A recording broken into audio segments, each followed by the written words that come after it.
7 पीढ़ियों के 16 पिंड और अपना एक पिंड दान करने के बाद ये लोग यहाँ पहुंचे हैं। ये वो लोग हैं जो नागा साधु बनने वाले हैं। साधु बनने की दूसरी सीढ़ी ये पार कर चुके हैं, जिसे पिंडदान करने के बाद अवधूत कहा जाता है। ये जानते हैं कि अब परिवार से मिलना नहीं होगा, माता पिता भाई बंधु सब छूट गए हैं, लेकिन फिर भी इनके चेहरों पर मुस्कान है। भयंकर सर्दी होने के बावजूद ठंड का कोई एहसास इनके ऊपर दिख नहीं रहा। ये तो केवल महादेव की भक्ति में रमे हुए हैं। हर हर महादेव और भारत माता की जय के नारे चारों तरफ गूंज रहे हैं। ये घड़े में जल रखा गया है, इन्हीं घड़े में माँ की ध्यान है।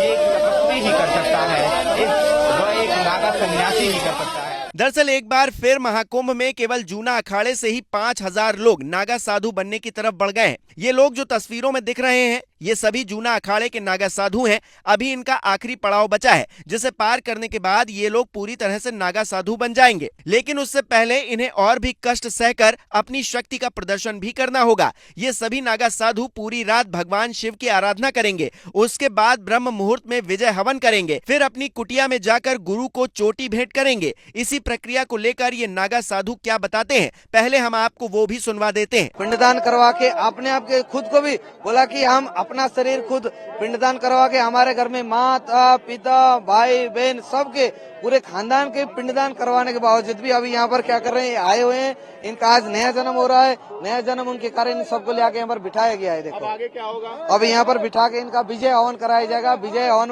होने के बावजूद पक्का संन्यास होगा। हमारे आचार्य महामंडलेश्वर जी आएंगे, वो आने के बाद में यहाँ पर क्या है, इनका विजय हवन होगा। उसके बाद में इनका पूर्ण हो जाएगा। उनके बाद में फिर अपने अपने ये कुटिया में जाएंगे, अपने गुरु से चोटी दिया जाएगा, अपने चोटी इनका कटवाया जाएगा। फिर उनके बाद में इसी से पक्के हो जाएंगे। दरअसल जो साधु परख अवधि में खरा उतरता है, उसे वापस सांसारिक दुनिया में लौटने की सलाह दी जाती है। उससे पूछा जाता है कि क्या वो वापस लौटना चाहता है। अगर वो फिर भी वापस नहीं लौटता तो उसे संन्यास जीवन की प्रतिज्ञा लेनी होती है। इसके बाद पंच संस्कार होते हैं, जिसमें भगवान शिव, विष्णु, शक्ति, सूर्य और गणेश को गुरु बनाया जाता है। पंच संस्कार के बाद अखाड़ा नए नागा साधुओं को नारियल, भगवा वस्त्र, जनेऊ, रुद्राक्ष, भभूत और नागाओं के प्रतीक और आभूषण भी देते हैं। इसके बाद गुरु अपनी प्रेम कटारी से शिष्य की चोटी काट लेते हैं। इस मौके पर शीरा और धनिया बांटा जाता है, लेकिन उससे पहले पूरी रात इन्हें भूखा रहना पड़ता है और जाप भी करना होता है। सिर्फ लंगोट पहनकर ये जाप करते हैं। सुबह 108 घड़ों से स्नान करते हैं। इस प्रक्रिया के दौरान कई लोग मिलकर लगातार नए नागा के ऊपर 108 घड़े जल चढ़ाते हैं। यहाँ पर अभी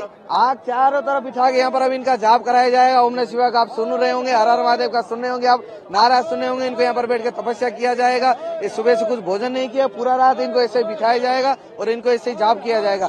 अभी देखो कोई इनके शरीर में कोई कपड़ा नहीं है, एक ही लंगोट के भर में पूरा रात भर पूरे दिन भर ये लोग यहीं पर बिठाया जाएगा। जब ये पूरी प्रक्रिया पूरी हो जाती है तो एक बार फिर पूछा जाता है कि क्या आप अभी भी वापस जाना चाहते हैं। यहाँ जो लोग वापसी के लिए बोलते हैं उन्हें वापस भेज दिया जाता है, लेकिन जो लोग अपने संकल्प पर दृढ़ रहते हैं उसके बाद अंतिम क्रिया की जाती है। इसमें अखाड़े की धर्म ध्वजा के नीचे सन्यासी 24 घंटे निर्जला व्रत रखता है। इसके बाद तंग तोड़ संस्कार किया जाता है, जिसमें सुबह 3 बजे अखाड़े के भाले के सामने आग जलाकर सिर पर जल छिड़का जाता है और फिर उसके जननांग की एक नस खींच दी जाती है। साधक नपुंसक बन जाता है। इसके बाद सभी शाही स्नान के लिए जाते हैं। डुबकी लगाते ही ये नागा साधु बन जाते हैं और ये लोग अपना जीवन भक्ति और राष्ट्र के प्रति समर्पित कर देते हैं।